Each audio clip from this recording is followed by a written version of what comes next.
आइए जानते हैं आज की कुछ प्रमुख अंतर्राष्ट्रीय खबरों को। उससे पहले एक नजर आज के हेडलाइंस पर। दिल्ली सरकार के विश्वविद्यालयों में फाइनल ईयर समेत सभी परीक्षाओं को किया गया रद्द। राजस्थान सरकार को गिराने की साजिश, जांच कर रही एसओजी दर्ज करेगी गहलोत पायलट के बयान। कानपुर कांड में बड़ी कामयाबी, विकास दुबे के 2 करीबी मुंबई से गिरफ्तार। पाकिस्तान की बैट भारत पाक बॉर्डर पर कर सकती है आतंकियों की मदद। यूपी बिहार समेत देश के कई राज्यों में लॉकडाउन, पुणे में 13 जुलाई से होगा लागू। हांगकांग से भागकर अमेरिका पहुंची वायरोलॉजिस्ट की गवाही, कहा चीन ने कोरोना को दुनिया से छिपाया। इस बार चीन की परवाह नहीं, जो फैसला साल 2017 में नहीं हुआ उस पर भारत फिर से कर रहा विचार। पीएम का झूठ जारी, चीन को लेकर फिर से धोखे में रखा, राहुल गांधी का सरकार पर ताजा हमला। सेंसेक्स 36,600 अंक के नीचे बंद। दिल बेचारा के टाइटल ट्रैक का मेकिंग वीडियो हुआ वायरल। अजिंक्य रहाणे को अभी भी ओडीआई टीम में वापसी की उम्मीद, कहा किसी भी बैटिंग ऑर्डर पर खेलने के लिए तैयार। कोविड-19 महामारी के मद्देनजर दिल्ली सरकार ने राज्य विश्वविद्यालयों की फाइनल ईयर समेत सभी परीक्षाओं को रद्द कर दिया है। स्टूडेंट्स को यूनिवर्सिटी द्वारा तय किए गए मूल्यांकन मापदंडों के आधार पर डिग्री दी जाएगी। दिल्ली के उप मुख्यमंत्री मनीष सिसोदिया ने शनिवार को यह घोषणा की। प्रेस कॉन्फ्रेंस के दौरान सिसोदिया ने कहा कि मुख्यमंत्री अरविंद केजरीवाल ने पीएम मोदी को पत्र लिखकर केंद्र के अंतर्गत आने वाले सभी विश्वविद्यालयों में भी अंतिम वर्ष समेत सभी परीक्षाओं को रद्द करने का अनुरोध किया है। राजस्थान में मुख्यमंत्री अशोक गहलोत की सरकार को गिराने की साजिश में स्पेशल ऑपरेशन ग्रुप ने भारतीय जनता पार्टी के 2 नेताओं को गिरफ्तार किया है। एसओजी अब राज्य के मुख्य अशोक गहलोत और उप मुख्यमंत्री सचिन पायलट का भी बयान दर्ज करेगी। इसलिए अशोक गहलोत और सचिन पायलट से समय मांगा गया है। बता दें कि अशोक गहलोत ने अपनी सरकार गिराने की साजिश का खुलासा करने का दावा किया है। इसके बाद स्पेशल ऑपरेशन ग्रुप ने बीजेपी के 2 नेताओं को गिरफ्तार किया, जिन पर कांग्रेस के विधायकों को प्रलोभन देने का आरोप है। उधर एंटी करप्शन ब्यूरो ने 3 विधायकों के खिलाफ विधायक की खरीद फरोख्त की शिकायत दर्ज की है। कानपुर कांड में मुख्य आरोपी विकास दुबे के एनकाउंटर में मार गिराए जाने के बाद शनिवार को मुंबई एटीएस ने उसके एक करीबी समेत 2 को गिरफ्तार किया है। इन दोनों का नाम अरविंद उर्फ गुड्डन त्रिवेदी तथा उसका ड्राइवर सोनू तिवारी है। गुड्डन पर बिकरू कांड में कानपुर पुलिस ने 50,000 का इनाम घोषित कर रखा था। मुंबई एटीएस ने दोनों को जुहू इलाके से गिरफ्तार किया है। गुड्डन जिला पंचायत सदस्य है और कानपुर देहात का रहने वाला है। 8 पुलिसकर्मियों की हत्या में दर्ज एफआईआर में पुलिस ने इसे भी नामजद किया है। बिकरू कांड के बाद से यह फरार चल रहा है।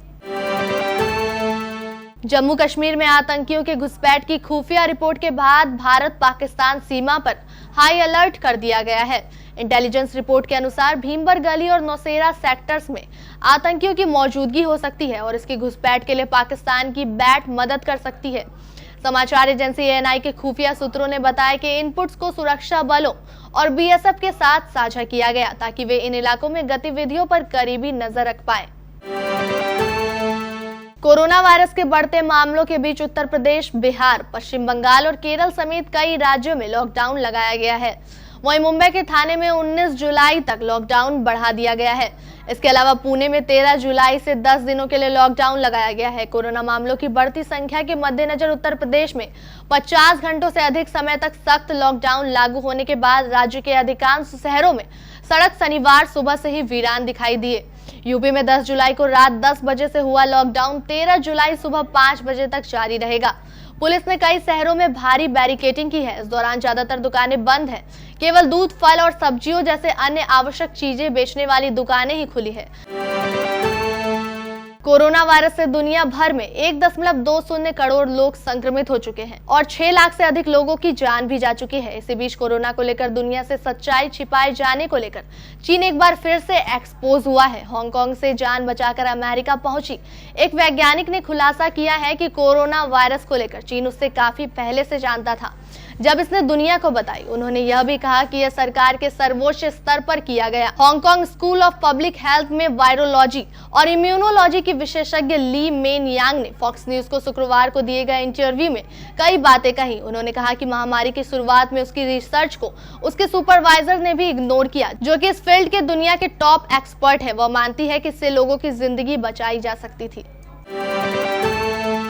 समुद्र में अपनी बादशाहत और दादागिरी दिखाने के लिए हर रोज नए पैतरे चलाने वाला चालाक चीन के होश ठिकाने लाने के लिए भारत के साथ 3 देश पूरी तरह से तैयार है। यानी अब 4 देशों का मोर्चा बिल्कुल तैयार हो गया है।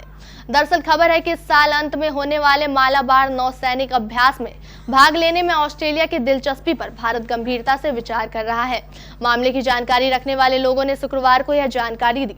अगर भारत ऑस्ट्रेलिया को अभ्यास में शामिल करने का निर्णय लेता है तो उस पर चतुर्भुज गठबंधन का हिस्सा होगा, जिसकी स्थापना हिंद प्रशांत क्षेत्र में शांति और स्थायित्व कायम करने के लिए और चीन के प्रभाव को कम करने के उद्देश्य से की गई थी। कांग्रेस नेता राहुल गांधी ने आज चीन की सीमा रेखा पर सरकार की आलोचना की। आरोप लगाया कि प्रधानमंत्री नरेंद्र मोदी झूठ बोल रहे हैं और देश को धोखा दे रहे हैं। कांग्रेस सांसदों की एक बैठक में बोलते हुए श्री गांधी ने कहा कि उनकी पार्टी राष्ट्रीय सुरक्षा या सीमाओं को कमजोर करने वाली किसी भी चीज का समर्थन नहीं करेगा। कांग्रेस नेता ने कोविड-19 संकट से निपटने को लेकर सरकार पर बताते हुए निशाना साधा कि अब राज्यों और केंद्र शासित प्रदेशों को संक्रामक वायरस के प्रसार को नियंत्रित करने के लिए मदद की जरूरत थी। तब सरकार ने मुंह फेर लिया था। राहुल गांधी ने कहा कि प्रधानमंत्री चीन के बारे में झूठ बोलना जारी रखते हुए कहते हैं कि यह एक राजनीतिक मुद्दा नहीं है, लेकिन कांग्रेस ऐसी पार्टी की नहीं हो सकती जो भारत को कमजोर करती है। एशिया के अन्य शेयर बाजारों में गिरावट के बीच वित्तीय कंपनियों के शेयरों में बिकवाली से बीएसई सेंसेक्स शुक्रवार को 143 अंक टूटकर 36,594.33 अंक पर बंद हुआ।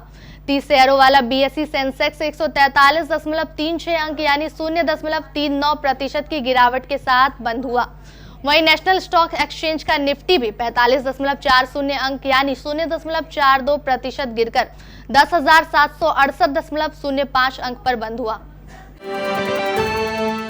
सुशांत सिंह राजपूत की फिल्म दिल बेचारा जल्द ही रिलीज होने वाली है।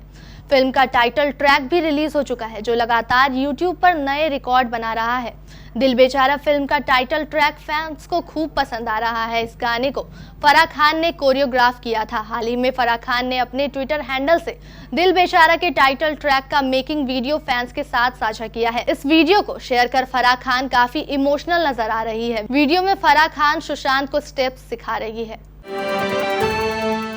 टेस्ट फॉर्मेट में टीम इंडिया के उपकप्तान अजिंक्य रहाणे ने अपने करियर का आखिरी वनडे इंटरनेशनल मैच फरवरी 2018 में खेला था। रहाणे को अभी भी उम्मीद है कि वो टीम इंडिया की वनडे इंटरनेशनल टीम में वापसी करेंगे। उन्होंने कहा कि उन्हें अंदर से ऐसा लगता है कि वो वनडे इंटरनेशनल टीम में जरूर लौटेंगे। 32 वर्षीय रहाणे T20 इंटरनेशनल और वनडे इंटरनेशनल में टीम इंडिया के लिए फिलहाल नहीं खेल रहे हैं।